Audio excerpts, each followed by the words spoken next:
Hello there, my name is Sixo, but more on that later, as now it's time for a brand new unboxing video. And I guess this is the first part in a set of 5, as I've only gone and done something a bit mad and agreed to take a look at the Ocular Max Combaticons, haven't I? Now I say a bit mad as I already have both the Unique Toys and the Zeta Toys versions of the team, and the very idea of a third set of Masterpiece style Combaticons is both insane and yet somehow delightfully tempting. So let's dive right in with the first of the bunch, and the one that I'm actually looking forward to the most. Here is Ocular Max PS-14 Incursus, their take on a Masterpiece styled Onslaught. Here comes the science. PS-14 Incursus is one part of the Ocular Max Combaticon team and represents the leader of the pack, Onslaught.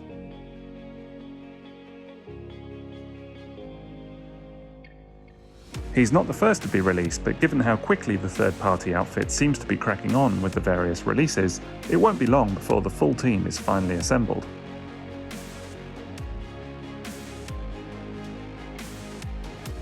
The big draw here is that these toys feature an all-in-one transformation, meaning that there is no parts forming whatsoever, not even when making the combined mode. Bits such as hands and feet and whatever other gumph you might normally associate with forming a big man mode are all built into the toys themselves, so it will be interesting to see the result.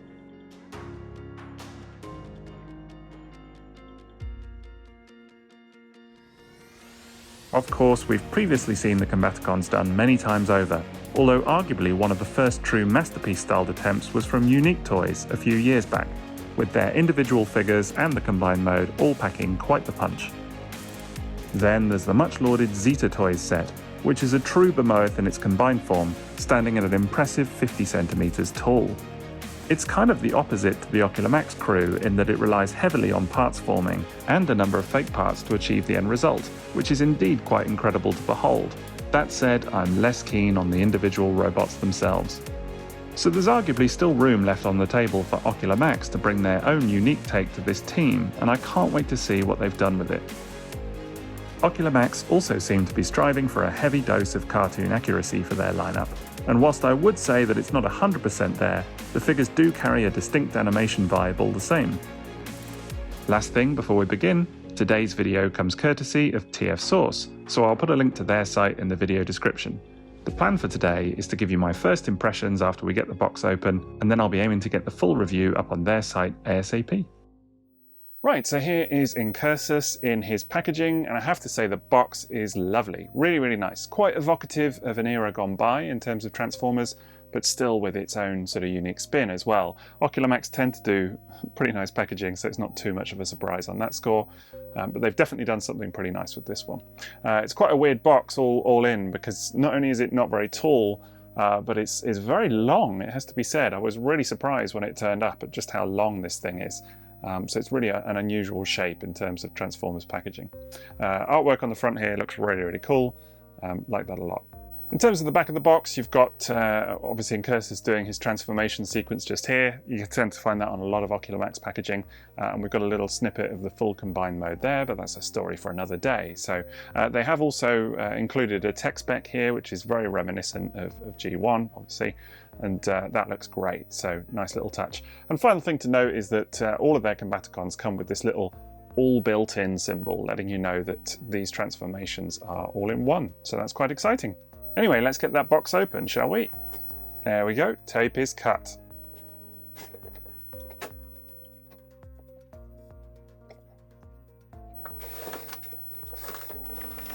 And he's out, there we go. Well, having got him out of the box, you can see why the thing's so large, as it's presented here in full-length vehicle mode, so perhaps no surprise. But he's looking pretty exciting, so let's get that clamshell open. And here he is out of the packaging. So this is the complete contents of the box itself. So you've got the main toy, of course, looking really quite nice. Can't wait to get my hands on that and give it a proper once-over. You've also got this rather large gun accessory as well, so we'll check that out in just a minute.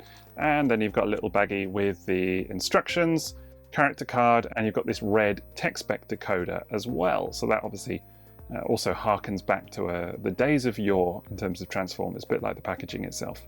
In terms of instructions, these look relatively straightforward, and I have found previously, the Ocular Max instructions are okay, generally speaking, so I'm not too worried about that, and we'll check those out properly in a bit. For now though, let's take a look at that vehicle mode, and as I mentioned, it's looking really quite impressive straight off the bat. Really like the blue that they've got on this guy. It's very deep colour in hand, looks really nice. Even this kind of, I don't know, turgid green looks decent, very military-esque. And overall he shapes up really nicely. I mean, it is a bit of a weird mode this, because the back end is always kind of essentially a bit of a brick, but you know, it looks accurate to how it's supposed to, at least, so that's something. So overall, yeah, he's looking pretty good. Not a lot of color, but you know, it presents nicely. The gun section can move up and down just like that, so you can kind of position the guns, you know, however you want them. No side to side, but you can tilt them, well, slightly as well, so you'd have to lift it all the way up to tilt it further, so I suspect that's obviously part of the transformation, but there's enough up and down motion to keep you happy at least. There is also a little bit of give in there, as well as the overall section itself. There is a bit of give just in each of these guns. They wobble quite a bit. I don't know if that's intentional or not, but there you go. I hadn't noticed initially, but the windows here are actually translucent plastic. There's no particular interior or anything like that underneath. I thought they were just painted black initially, but they are actually translucent plastic. So that's a nice little touch, just to add a bit of a kind of window effect when it catches the light. Also got these little silver painted wing mirrors just here as well. They seem quite solid actually. They don't seem like they're going to be too breaking bolts, often a worry of mine, and they rotate slightly as well, just like that. The wheels do have rubber tyres, so that'll keep some fans happy, and they all seem to roll pretty nicely. And indeed, when the whole thing is sat on a flat surface, it feels like all of the wheels are in good contact with the surface there, and he does roll. Rolls well overall, so that's good. Got a couple of little red painted highlights on the back end here, just for the rear lights. That's a nice touch. Silver finish to the bumper at the front, some nice looking headlights too, and this kind of camo section just here. So overall the cab section looks quite nicely done. You know, I mean, it is quite a basic vehicle mode overall, and there's certainly not a lot of colours going on here, not a lot of highlights or what have you. But, you know, still, I think it looks pretty decent, and it certainly does a good job overall at representing Onslaught as you know him from the cartoon. So in that regard, I don't know, I really like it. I'm very happy with it. Now, I've already mentioned this large weapon, this large gun that comes packaged in the box, and of course that can be clipped in on the vehicle mode too, so let's have a look. Pretty straightforward actually, it just fits in on this little peg just in the middle of the two cannons there. A bit of finagling required to get it in, because it also tabs into the insides of the two guns. But there we go, that's all secure and in place. I don't know, does that add something to the overall look? I'm not really sure about it myself, if I'm completely honest, but you know, I guess it's a nice touch that you can add, add the weapon on there. I doubt it's something I'll be using a whole bunch. Now, the final thing to mention on this vehicle mode is that there is actually a bit of optional movement in the back section. Whilst he's, you know, typically stuck as one long thing, you can actually separate the sort of back section of the trailer and have it move around a little. So let's just have a look at that. So the first thing to do on the underside is just to unpeg these two little tabs on the bottom that are pegged in just there, and that obviously lets go of the trailer. Then if you flip him over again, just behind the gun barrel is this little button just there. So you press that and pull relatively hard, and it separates like that. And then what that gives you is the ability to just move that back section of the trailer around quite a bit like that. So you know, I presume it gives him an easier ability to go around corners as well, so that's something. I kind of like that, I have to say. I think I'll be using that quite a bit. Okay, so let's take a look at a few comparisons, and first up we're going to take a look at an official toy. This is Masterpiece Bluestreak, so you can see how he shapes up in vehicle mode. And to my eye, I think that works pretty well. I mean, I'm not one that particularly worries too much about vehicle mode scale, because it's not really a Masterpiece thing, but still it's always nice when it kind of lines up by happenstance, and these two look pretty good to me, I have to say. Obviously, you know, sort of typical car size, military, you know, transport, what have you, so they look pretty good, I think, together.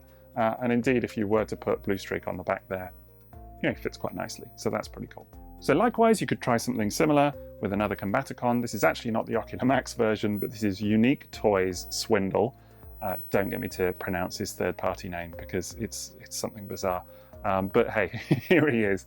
And yeah, he's obviously looking a bit oversized there. You know, for a Jeep, he would be a lot smaller if this was reality, but still it gives you an idea of how those two go well together. Two different companies coming together. We do have Ocular Max Swindle to look at as well, so that's a video for another day.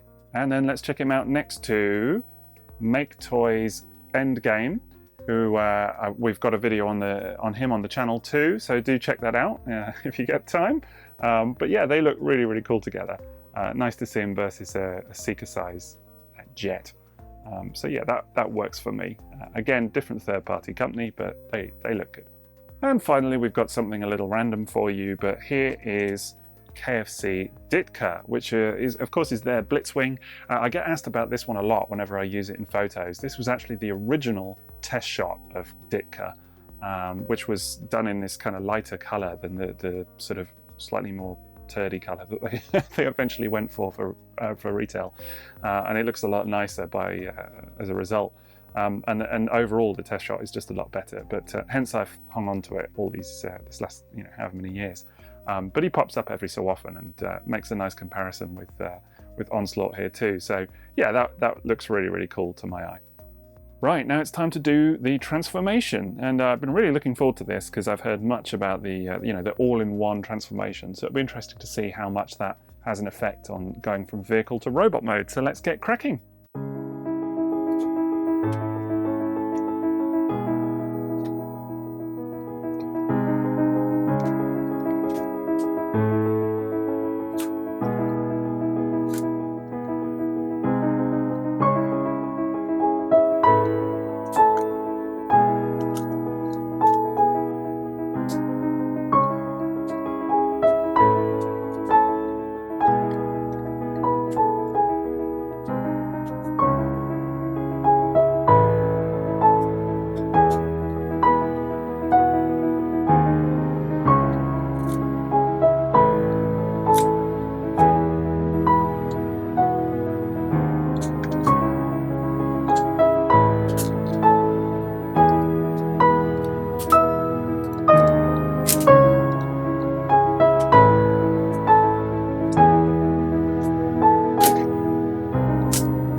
Right, and here he is in robot mode, all transformed up. And the highlights from that are, well, it really wasn't too bad actually, all fairly straightforward. So, I have to hand it to Ocular Max.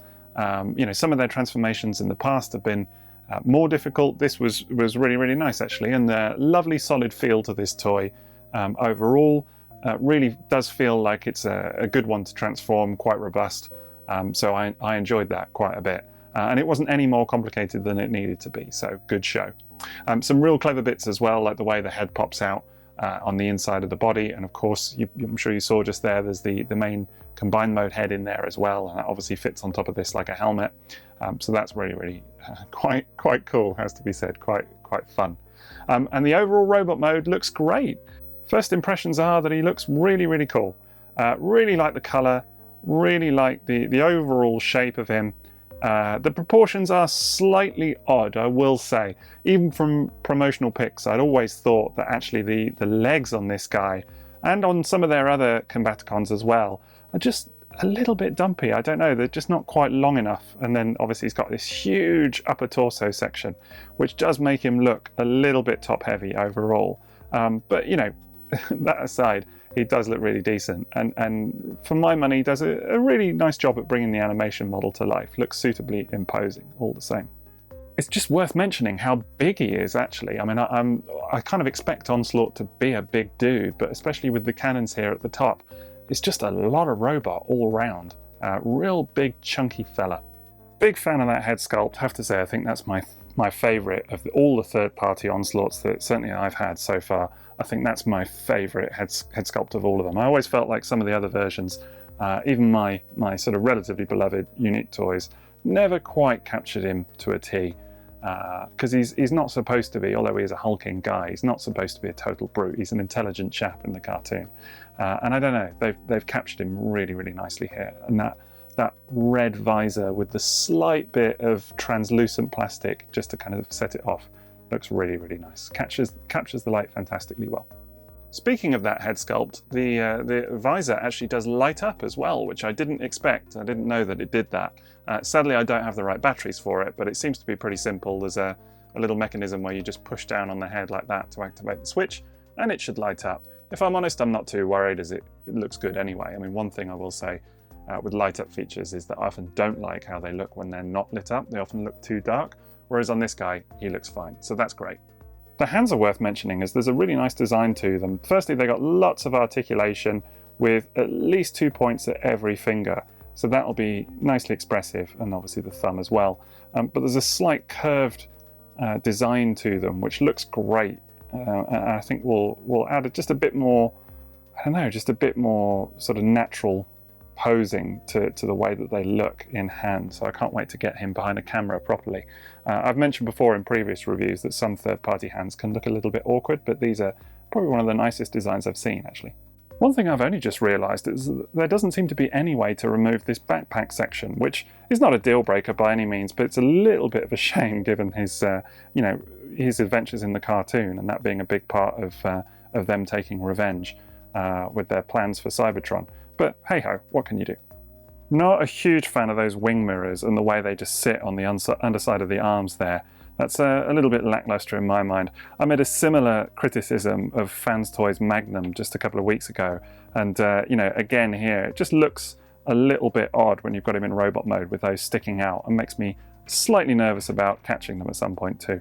As well as the hands, there seems to be quite a decent bit of articulation going on here. I mean, there's a really good range of motion at the head, so that's good. Shoulders are on, nice hinge joint just there, and again, out to the side, giving you quite a decent range of motion. And actually, yeah, there's a second bit just there, so you've got plenty of motion at those shoulders. Elbows are on a double joint, so they'll go almost all the way like that. So yeah, that's really, really good. There is a waist swivel on this guy, again with a very satisfying and clicky ratchet, so that's cool. And indeed there's a bit of ab crunch too, so that's a nice, almost unexpected twist. There are these little hip flaps in place just here, so that's never my favourite thing, but it's a simple matter to just fold them up slightly like that. And that allows for the hips to move up, and actually you've got quite a decent bit of range, straight up 90 degrees just there at the hips. And as far as the knees go, you've got a 90-degree bend as well. I reckon they could probably go for more, but it's impeded by the back bit here. There is a decent ankle tilt. Initially I thought there wasn't, but it's kind of clipped in its default position, which is a bit weird. And then actually you've got a really decent ankle tilt just there. So it does work well, and even a bit of toe articulation in case you want it. And the ankles can move back and forward as well, so that's nice. Of course, the last thing in terms of getting him all posed up and looking good is his gun, which is very simple, just a matter of folding out one of the two little handles just there, the other one being for the combined mode, and then going ahead and pegging that right into his palm, just like that, and then folding the fingers around the outside, and I think he grips it pretty nicely. And here he is all posed up, and I have to say he's looking pretty good overall. Some of the slight quirks with the proportions and what have you are maybe ironed out a little bit during posing, so that's really, really good. And overall he cleans up quite nicely and presents pretty well.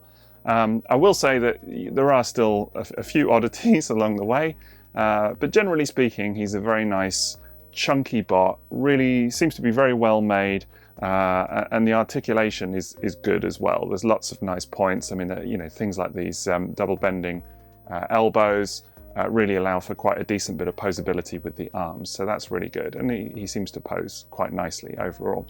As already mentioned, big fan of the hands, like those, and the kind of fluidity that they give you, so that's really, really good. There are some complexities with the feet. Lots of different joints, and the way that they kind of assemble and all click together is a little bit strange, so that is, just takes maybe a bit of getting used to, and there's a bit of nuance involved. I did find just during posing that a few bits have a sort of tendency to unclip. Like on the heels, for example, they kind of keep pulling backwards and need to be repositioned, so that's slightly annoying. But it's not really, it's not a big deal by any means. So overall, he looks really, really quite swish. I will say that I do still find some of the proportions on the robot mode a little bit strange, particularly the lower half. This ab crunch is good and does allow for a bit of extra posability, but it does look a little bit awkward as well, the way that it kind of hangs. I think the main issue for me is that the bottom half, including not just the legs, but including the hips, everything up to the waist really, is just not long enough for the top half of the body. So everything kind of looks very top heavy. And if I'm honest, this is something that I've kind of noticed on their other Combaticon designs as well. So it'd be interesting to see how they fare in hand. And it's not that he doesn't look good. I mean, he does overall. As I say, he presents really nicely. Just a bit top heavy maybe. I don't know, it's weird. It's kind of like they've just given them these really odd proportions, and I can't really justify in my mind why they've done that. I do also find that these bits just on the insides of the arms are really annoying. These little panels that flip up. You kind of have to have them there, otherwise they hang down too low and look out of place. But they do impede the way that the arms sit at the shoulders, as you can't get them closer in towards the body than that. So they're always kind of hanging there at a 45-degree angle. It's a weird choice, and I kind of feel like there could have been something a bit better done with that. It's not the most finessed area of design on this toy. At the end of the day though, he still brings a lot of nice presence to the proceedings and looks really, really cool in hand. The proportions are weird and the legs are quite stumpy, but you know what, overall he looks pretty badass. Can't argue with that. Well, let's do a few comparisons with this guy and see how we get on with a few other Masterpiece style bots.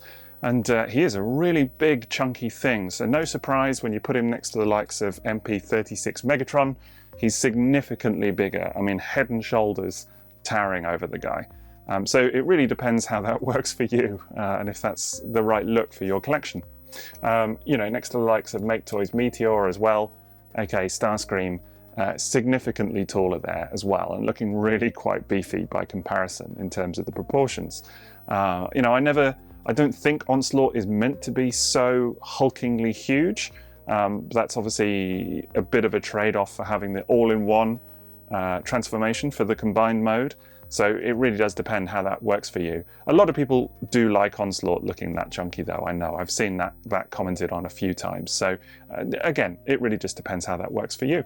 Next up, let's take a look at some of the rival Combaticons from Unique Toys, just to see how they look in comparison. Here's their Blastoff and their Vortex. There you go. Obviously slightly different design, not meant to fit at all, and they quite clearly won't combine, but still interesting to see maybe. And there's their Brawl. Just move him over to the side. Get them all in.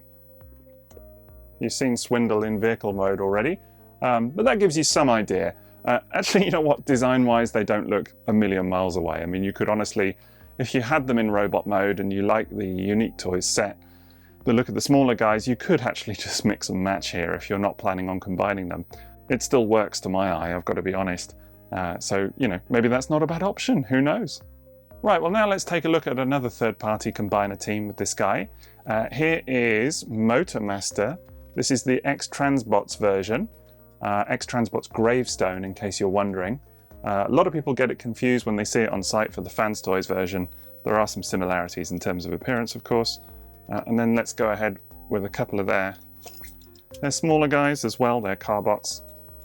Carbot Stunticons, I should say. There we go. 1, 2, and we'll stick 3. Not quite the full team today, but it gives you an idea nonetheless. And it's really interesting to see, because actually, although I was saying how big and hulking and whatever else Incursus is, actually compared to Gravestone, he's really not that much taller. Proportions-wise, yeah, he's beefier, but already a number of the third-party Motormaster attempts were slightly oversized, I think, or looking pretty hulking, certainly. So actually, maybe that works for you. Interesting to see. And if we're going to do one set of Stunticons, why not do another one, eh? Here's Fans Toys Motormaster and their Wild Rider. So this is Road King and Magnum, respectively.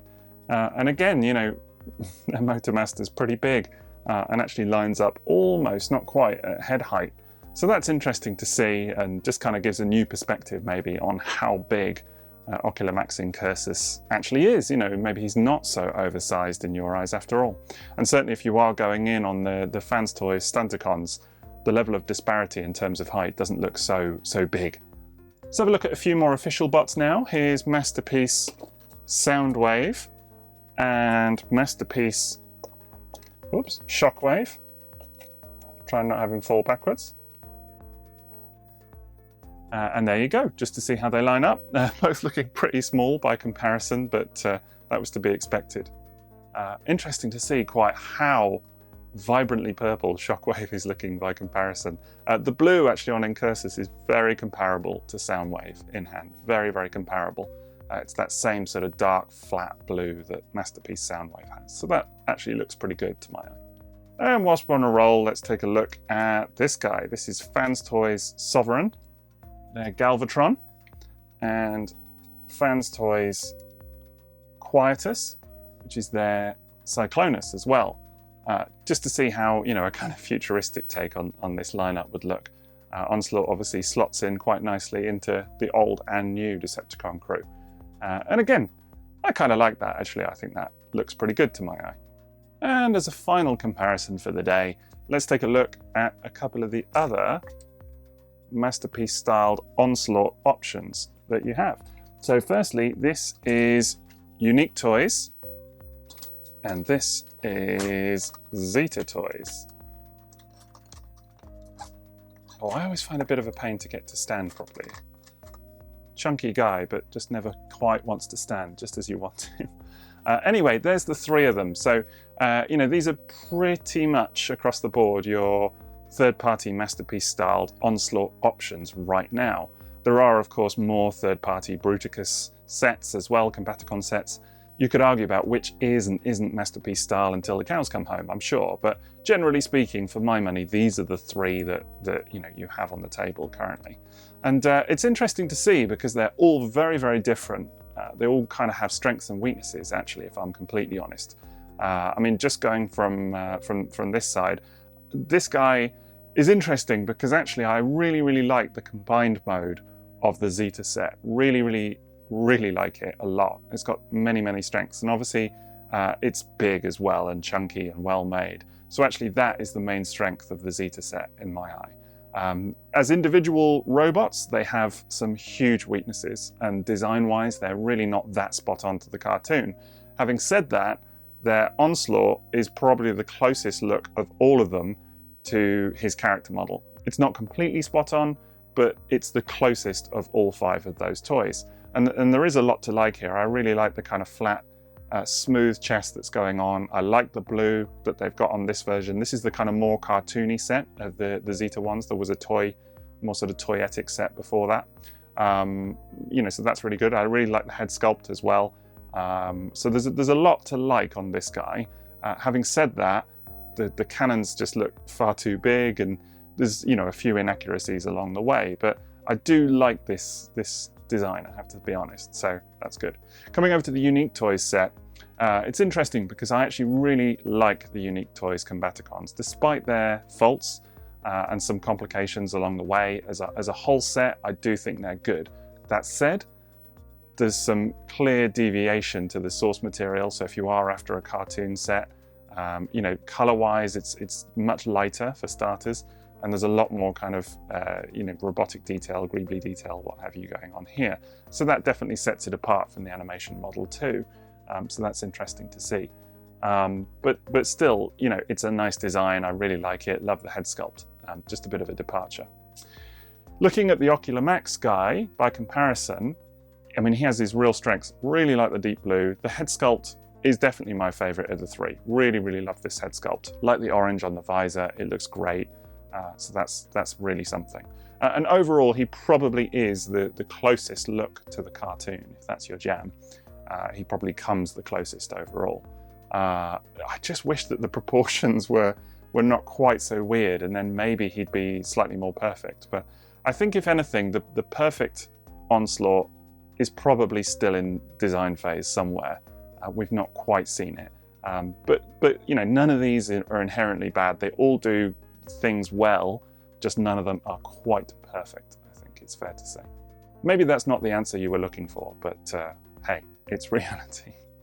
Okay, well, I'd be remiss if I didn't give the combine mode transformation a go, right? I mean, I'm so curious to see how it works. So very much looking forward to checking this out. So we're going to do a second round of transformations and see about that big man mode. Let's get cracking.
And here he is in combine mode. And I have to say that transformation was a lot of fun, actually. I really enjoyed that.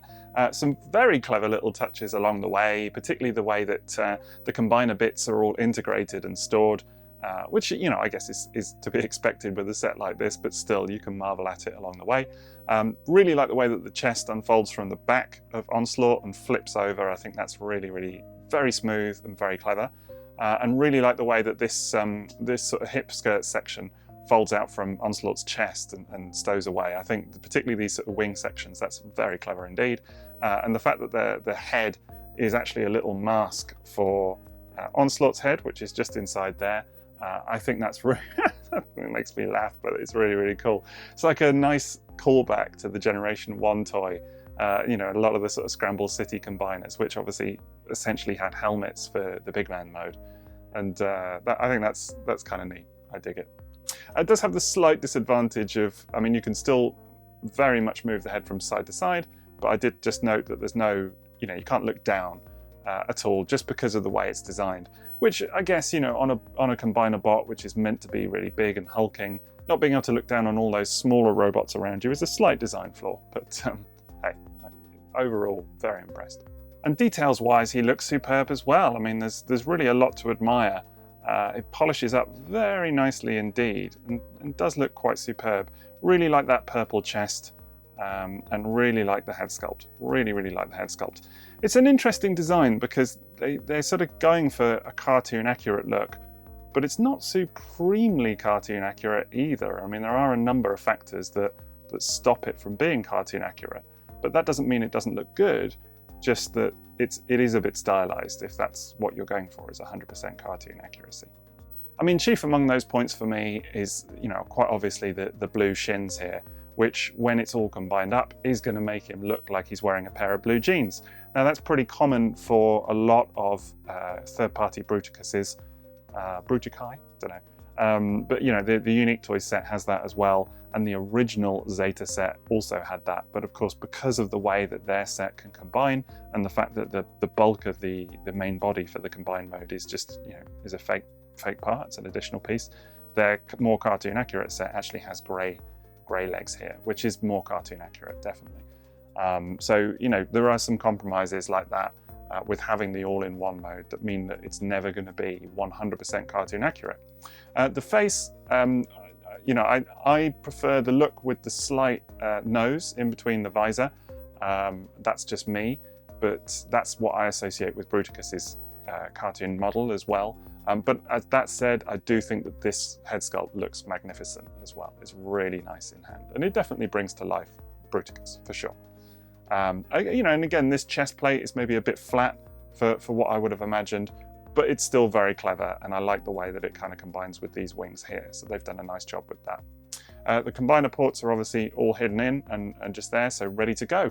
So really quite excited to get the rest of the team assembled, and of course I'll give you my full impressions on the combined mode another day, but at least for now, there's a lot to be said about it. And you know, overall impression of Incursus as the first member of the set that I've had the chance to mess around with is that I'm really impressed. It's well made, feels very solid and chunky in hand, the joints are nice, the transformation is, I would say, quite easy for something that could have been very over-engineered and complicated. I didn't have any problem transforming this at all.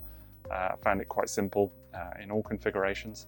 And I think it's just a very fluid design. So overall, I have to say, for me, it's a toot.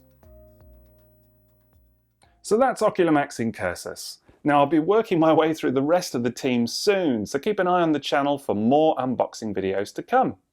In the meantime, I'll put a link to TF Source's listing for Incursus in the video description, and I'll be aiming to get the full review and loads of photos of that toy up on their blog ASAP. So thanks again for watching, and if you haven't yet, then don't forget to subscribe to the channel, and there's a quick final shout out for everyone who already supports me on Patreon coming up at the end of the video in just a moment. Otherwise, that's it from me, so enjoy the rest of your day. TTFN.